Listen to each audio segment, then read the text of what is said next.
तर आपण भाग 1 मध्ये काय बघितलं, अंगुलीमाल बद्दल बघितलं। जेव्हा लोक अंगुलीमाल बद्दल कुणाला सांगतात, भगवंतांना सांगतात की अंगुलीमाल लोकांची हत्या करतो आणि एक एक अंगुठी कापून तो आपल्या गळ्यामध्ये टाकून ठेवतो। त्यांनी आतापर्यंत 999 लोकांची हत्या केली आहे। एका व्यक्तीची हत्या करायसाठी तो अतिशय आतुर आहे। तर भगवंत कुणाचीही न ऐकता भिक्षापात्र हातामध्ये घेतात आणि त्या रस्त्याकडे जायला निघतात, जालिनी वनाकडे, जिथे अंगुलीमाल राहत होता। ठीक आहे। तर लोक भगवंतांना थांबवतात, परंतु भगवंत थांबत नाही आणि त्यांना काय म्हणतात, भगवान बुद्ध, जर मला माहीत नसते तर कदाचित मी गेलो नसतो। जर मला त्याच्याबद्दल माहीत नसते तर मी कदाचित गेलो नसतो, परंतु आता मला त्याच्याबद्दल माहीत झालेले आहे। तो बिचारा एका जणाचीच वाट बघत आहे। तो कुणाची वाट बघत आहे? फक्त एका जणाची। 999 मारले आणि 1000 त्याला हवे आहेत। त्याने आतापर्यंत 999 लोकांना मारले आणि त्याला पूर्ण 1000 आपली गिनती पूर्ण करायची आहे। त्याच्या वाट पाहण्याचे काय होईल? मी जर गेलो नाही तर त्याच्या वाट पाहण्याचे काय होणार, असे भगवंत म्हणतात। याचा तर तुम्ही विचार करा, मला जाणे भाग आहे। लोकांना भगवंत सांगतात की मला जाणे आता भाग आहे, आता मी निघालो। असे म्हणून बुद्ध ज्या जंगलात अंगुलीमाल राहतात तिकडे जाण्यास निघतात, असे म्हणतात लोकांना। आणि ते ज्या जंगलामध्ये अंगुलीमाल राहतो तिकडे जाण्यासाठी निघतात। बुद्ध निघाले तेव्हा बरेच भिक्षू त्यांच्या बरोबर होते। जेव्हा बुद्ध निघतात तेव्हा त्यांच्या बरोबर बरेच भिक्षू होते, परंतु हळूहळू ते मागे सरू लागतात। बाकीचे भिक्षू हळूहळू मागे सरू लागतात। त्याचे संगी साथी सर्व मागे सरले आणि जंगलात जाण्यासाठी बुद्ध एकटेच राहिले। बुद्धांसोबत खूप सारे भिक्खू सुद्धा असतात, परंतु ते एक एक करून मागे सरू लागतात आणि मग नंतर फक्त कोण वाचतात? फक्त बुद्ध त्या महान जंगलामध्ये शिरतात, जिथे अंगुलीमाल राहतो तिथे शिरतात। त्यावेळी अंगुलीमाल फरशाला धार लावीत होता। जेव्हा बुद्ध तिथे जातात तेव्हा अंगुलीमाल जो त्याचा फरशा होता, ज्याच्याने तो लोकांची हत्या करायचा, त्याला धार लावित होता। एकाच व्यक्तीची हत्येसाठी तो इतका आतुर होता, त्याला बऱ्याच दिवसापासून एक व्यक्ती मिळत नव्हता, तो खूप आतुर होता। कितीतरी दिवस तो नीट झोपला सुद्धा नव्हता आणि त्याने निश्चय केला होता की आज सकाळीच जो कोणी पहिला मनुष्य त्याला दिसेल त्याला मारून तो आपली माळा पूर्ण करणार। त्याने निश्चय केला होता की आज मला कोणताही मनुष्य दिसतो सकाळी मी त्याला मारून आपली माळा पूर्ण करणार।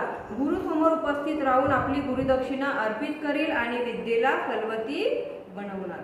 त्याने विचार केला की तो आपल्या गुरुला गुरुदक्षिणा द्यायची होती की मी ही माळा गुरुला नेऊन देणार आणि आपली विद्या फलवती बनवणार। अंगुलीमाल फरशावर धार करीत असतानाच त्याने बघितले की कोणीतरी त्याच्याकडे येत आहे। अंगुलीमाल जेव्हा फरशाला धार करीत होता तेव्हा त्याने बघितले की कोणीतरी माझ्याकडे येत आहे। तो पण आश्चर्यचकित झाला, त्याला पण खूप आश्चर्य वाटला की हा कसा काय माझ्याकडे येत आहे, कारण खूप दिवसांपासून त्या रस्त्याने कोणी फिरकलाच नव्हता। बऱ्याच दिवसापासून त्या रस्त्याने कुणीही फिरकला नव्हता। त्याला वाटले कोण हा नासमज मरण्यासाठी आलेला आहे। अंगुलीमालला वाटलं कुणीतरी नासमजच असेल जो मरण्यासाठी आलेला आहे। मात्र त्यालाही दया वाटू लागली, त्यालाही त्या व्यक्तीची दया वाटू लागली की बिचारा मरायला आलेला आहे।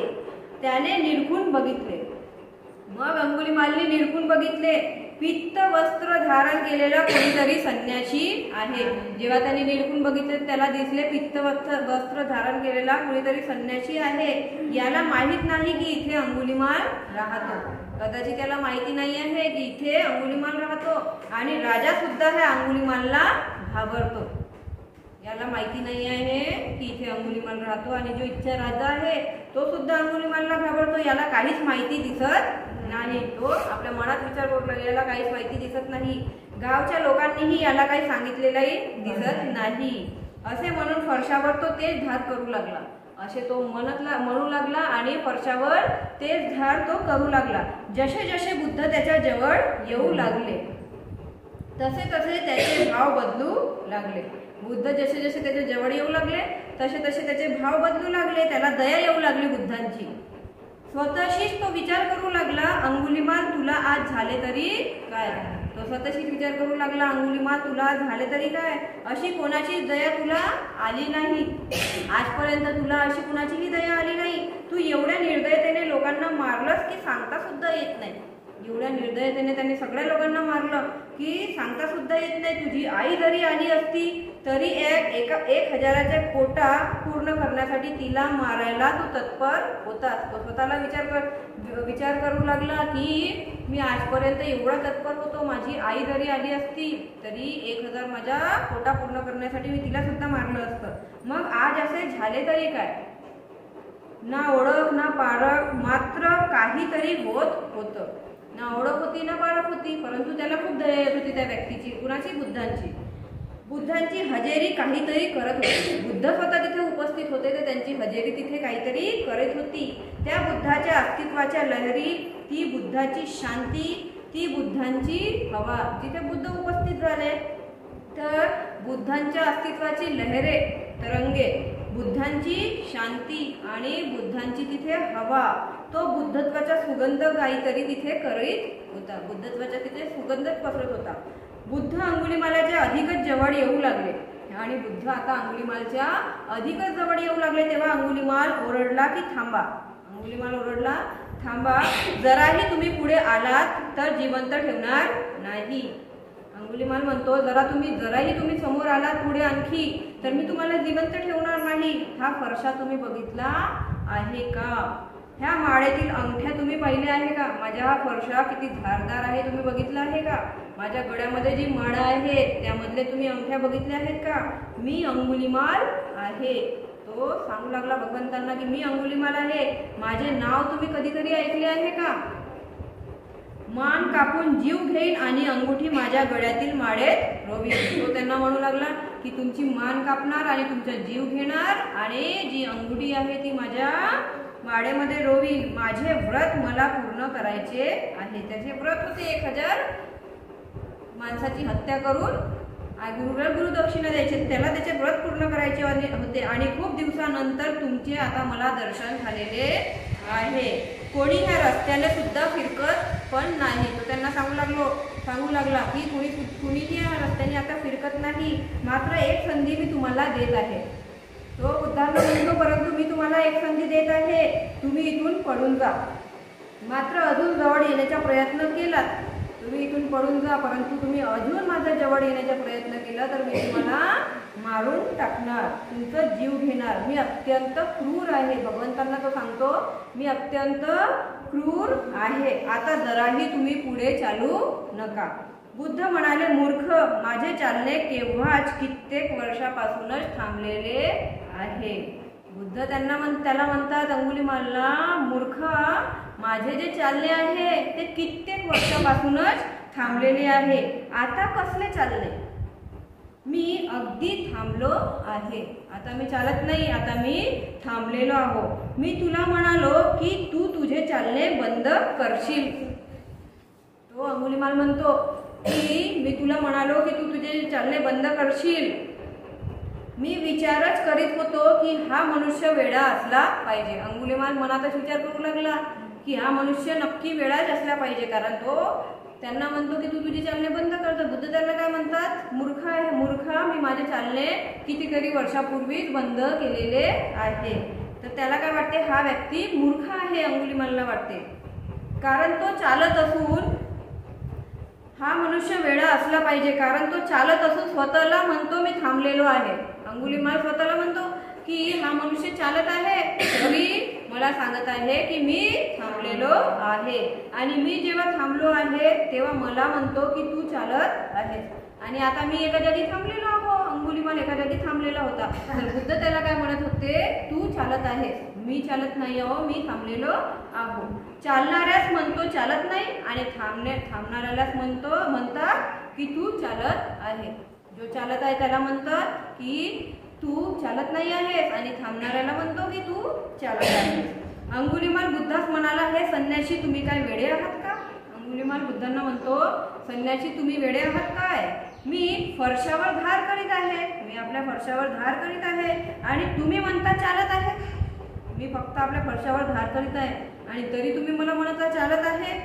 आणि तुम्ही चालत असून सुद्धा म्हणता मी थांबलेलो आहो. तुम्ही चालत आहात तरी तुम्ही सुद्धा म्हणून राहिले की मी थांबलेलो आहो. यावर बुद्ध म्हणाले तू चालत आहेस कारण तुझं मन खूप धावत आहे. बुद्ध त्याला म्हणतात तू ह्याकरिता चालत आहेस कारण तुझं मन जे आहे खूप धावत आहे. इथं तिथं तुझं मन धावत आहे. इथे तिथं तुझं मन धावत आहे म्हणून मी म्हणतो तू चालत आहेस. म्हणून मी तुला म्हणतो की तू चालत आहेस. भगवान पुन्हा म्हणाले अंगुलीमाल मी खरे सांगत आहोत. अंगुलीमाल मी खरेच सांगत आहे. प्राण्यांसाठी माझ्या मनामध्ये दंड भावना नाही आहे. भगवान बुद्ध म्हणतात प्राण्यासाठी माझ्या मनामध्ये दंड भावना नाही आहे. आता माझे मन स्थिर आहे. माझे मन स्थिर आहे म्हणून मी सदा स्थित आहे. माझे मन स्थिर असल्यामुळे मी सदासाठी स्थित आहे. थांबलेला आहे. मी थांबलेला आहे. मात्र तू अस्थिर आहे. तुझे मन अस्थिर आहे. तू अस्थिर आहे. प्राण्यांसाठी माणसांसाठी तुझ्यात दंड भावना आहे. प्राण्यांसाठी माणसासाठी तुझ्यात दंड भावना आहे. तू असंयमी आहे. तुझ्यामध्ये अजिबातही संयम नाही आहे. मी सदा संयमी आहे. भगवान बुद्ध त्याला म्हणतात तू असंयमी आहेस परंतु मी संयमी आहे. दंड भावनेचा परित्याग तू अजून केलेला नाही आहे म्हणून तू चालतच आहेस. दंड भावनेचा परित्याग तू अजून सुद्धा केलेला नाही आहेस म्हणून तू चालतच आहेस. भगवान बुद्ध त्याला म्हणतात. अंगुलीमाल वारंवार त्या संन्याशाकडे बघत होता. भगवान बुद्ध जेव्हा असे बोलत होते तेव्हा अंगुलीमाल वारंवार त्या संन्याशाकडे बघत होता. मनात विचार करीत होता.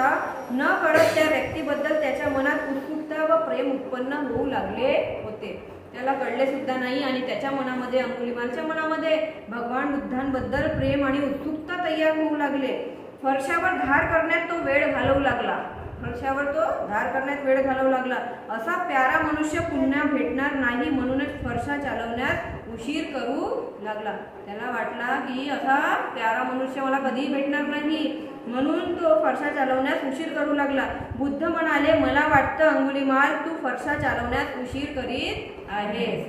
बुद्धांनी ओळखली त्याच्या मनातली गोष्ट आणि बुद्ध त्याला म्हणतात मला वाटते तू फरशा चालवण्यामध्ये उशीर करीत आहेस. फरशा चालव. तू तुझे काम कर. फरशा चालव लवकर आणि तू तुझे काम कर. मला माझे काम करू दे. अंगुलीमाल बुद्धांना म्हणाला तू कसा मनुष्य आहेस. अंगुलीमाल बुद्धांना म्हणतो तू कसा मनुष्य आहेस. मरायला तयार आहेस तू.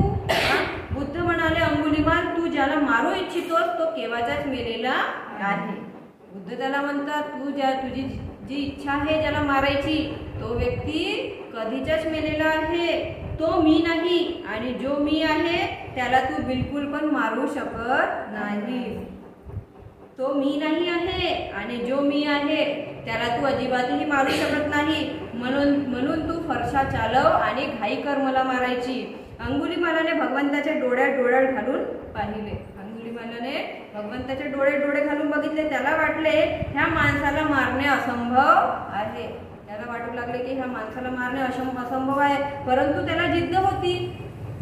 तो आपला फरशा घेऊन उभा राहिला व म्हणाला मी एवढ्या लवकर हार मानणार नाही. तो आपला फरशा घेऊन उभा राहिला आणि म्हटला मी एवढ्या लवकर हार मानणार नाही. तुम्ही बुद्ध असाल तर मी अंगुलीमाल आहे. तो बुद्धांना म्हणतो तुम्ही जर बुद्ध असाल तर मी अंगुलीमाल आहे. मात्र माहीत नाही माझं मन अगदी कमजोर होत आहे. मला तुम्हाला मारायचं तर आहे पण मला माहिती नाही की माझं मन अगदी कमजोर होत आहे. मारण्यासाठी माझा फरशा सुद्धा उठत नाही आहे. तुम्हाला मारण्यासाठी माझा जो फरशा आहे तो सुद्धा उठत नाही आहे. यावर बुद्ध म्हणाले याचे कारण आहे अंगुलीमाल. तुझ्या फरशा उठत नाही आहे तर ह्याचे कारण आहे मारण्यामध्ये काहीच कला नाही आहे. भगवान बुद्ध त्यांना म्हणतात मारण्यामध्ये काहीच कला नाही आहे. हे तर लहान मुले पण करू शकतात. एखाद्याला मारणे ही खूप मोठी कला नाही आहे. हे लहान मुलं पण करू शकतात. तू बघ हा वृक्ष उभा आहे. भगवान त्याला म्हणतात तू बघ हा वृक्ष उभा आहे. याची एक फांदी मला तोडून दे. याची एक फांदी तोड आणि मला दे. अंगुलीमालने एक फांदी एका झटक्यात कापून बुद्धाच्या हाती दिली.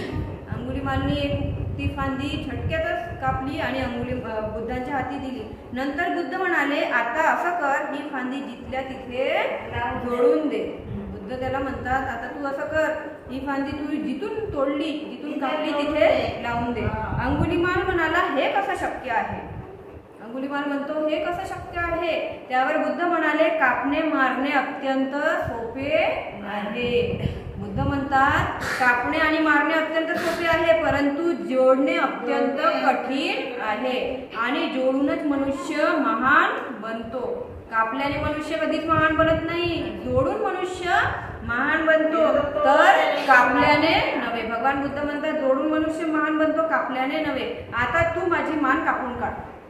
बुद्ध त्याला म्हणतात, तू माझी मान कापून काढ, मात्र याद राख, ज्या मानेला तू जोडू शकत नाही तिला कापण्याचा तुला अधिकारही नाही. ज्या मानेला तू जोडू शकणार नाही तुला कापण्याचा तुला अधिकारही नाही आहे. जोडण्यात पुरुषार्थ आहे, कापण्यात पुरुषार्थ नाही आहे, जोडण्यामध्ये पुरुषार्थ आहे. जोडल्याने तू महान होशील, जोडल्याने तू महान होशील. जग तुझी आठवण करील. लोकांना कापल्याने काय साध्य होणार? लोकांना कापल्याने काही साध्य होणार नाही. भगवंताची ही वाणी ऐकून अंगुलीमालाने त्याच्या फरशा फेकून दिला. भगवंतांनी जेव्हा अशी वाणी त्याला ऐकवली तर त्यांनी आपला फरशा फेकून दिला. भगवंताच्या चरणावर तो लीन झाला. अंगुलीमाल भगवंताच्या चरणावर लीन झाला.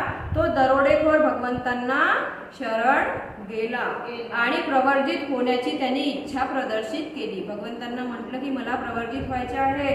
तथागतांनी याही भिक्खवे म्हणून त्याला भिक्खू दीक्षा दिली आणि त्याला संघामध्ये सामील करून घेतलं. तथागतांनी भगवान अंगुलीमालाला घेऊन श्रावस्तीला आले आणि त्यांना अंगुलीमालाला घेतले भगवंतांनी आणि श्रावस्तीला आले. जेतवनात पोहोचल्यावर त्याला चिवर दिले आणि जवळ बसवले. जेव्हा जेतवन विहारामध्ये पोहोचले तेव्हा त्यांना चिवर दिलं घालायला आणि ते जवळ बसले.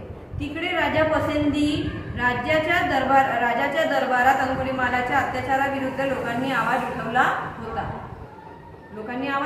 की हा आमची हत्या करतो म्हणून. ते राजाला सुचत नव्हते, कारण पायदळ, हत्तीदळ, अश्वदळ सर्व प्रकारचे सैनिक राजाने पाठवले होते, परंतु अंगुलीमाल कुणाच्याही ताब्यात येत नव्हता. सैनिक पाठवून राजाने अंगुलीमालला आजमावले होते. सर्वांनाच तो वरचढ ठरला होता, परंतु अंगुलीमाल सर्वांना वरचढ ठरला होता. शेवटी भगवंताकडे जाऊन त्यांचा सल्ला घ्यावा. राजाला वाटला की मला आता भगवंताकडे जायला पाहिजे आणि त्यांचा सल्ला घ्यायला पाहिजे.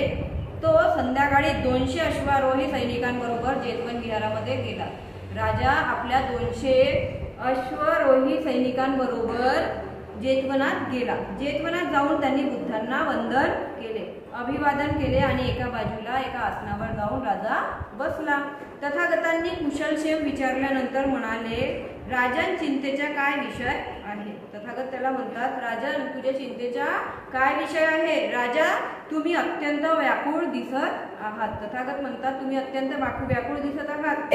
काय राजा बिंबिसार आपल्यावर कोपिष्ठ झालेला आहे की लिच्छवी आपल्याला त्रास देत आहे? त्यांना वाटलं आजूबाजूचे जे राजा वगैरे आहेत ते तुमच्यावर क्रोधित झाले असतील किंवा लिच्छवी जे आहेत ते त्यांना त्रास देत असतील. राजाने निवेदन केले, भगवान, ह्या दोन्हीपैकी एकाही गोष्टीची मला चिंता नाही आहे.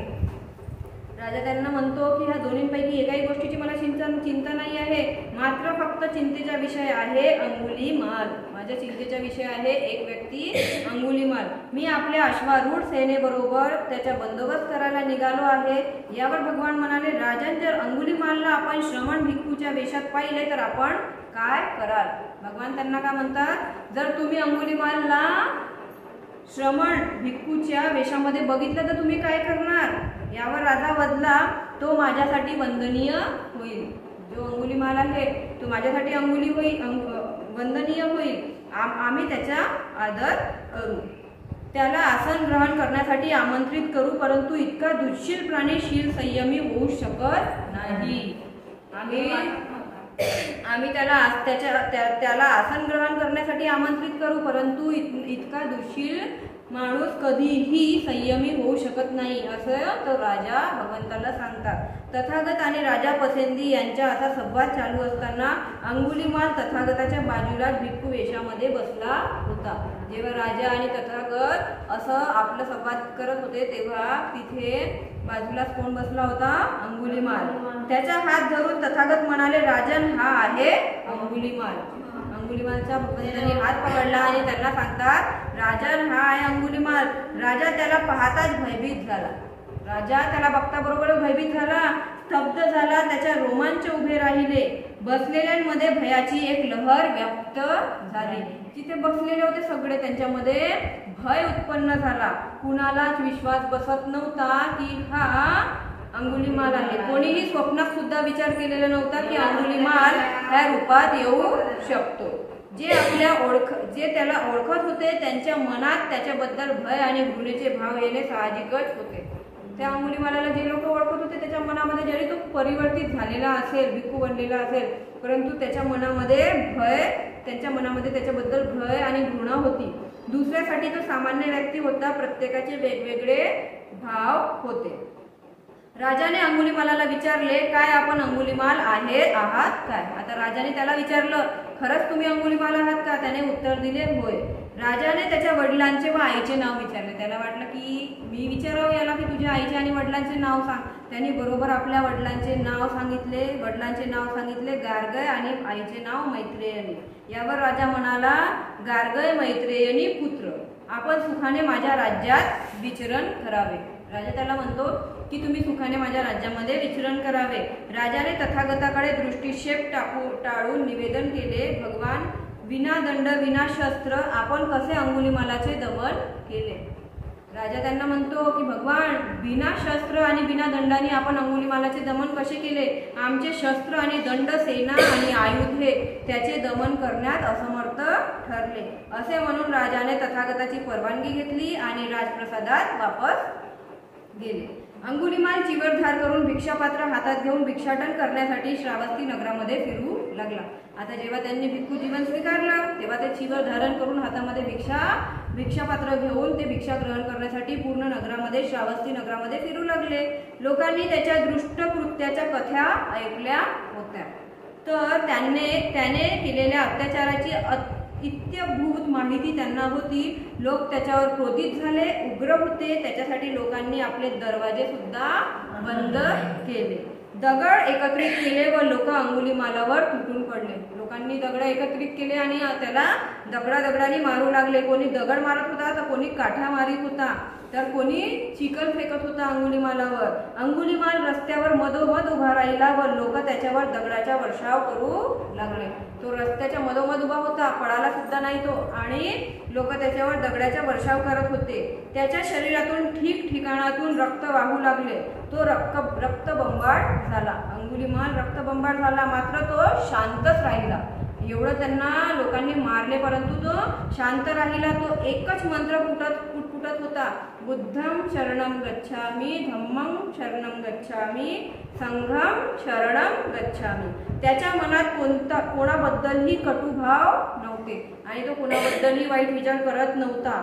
द्वेष नव्हता. तो गंभीर होता, संयमी होता. तो भगवंताकडे रक्तबंबाळ होऊन परतला आणि लोकांनी त्याच्यावर मारलं. त्यांनी मारणं सहन केलं आणि तो नंतर भगवंताकडे परतला. भगवान म्हणाले, ब्राह्मण, तू स्वीकार केलेले आहे की केलेल्या कर्माचे फळ भोगावेच लागतात. भगवान त्याला म्हणतात की तू स्वीकार केलेला आहे की मी जे आपण कर्म करतो त्याचे फळ आपल्याला भोगावेच लागतात. दुसरा कोणीही त्याचा हिस्सेदार नसते. जसं आपण कर्म करू त्याचा फळ आपल्यालाच भोगावे लागणार, त्याचा हिस्सेदार कुणीही नसणार.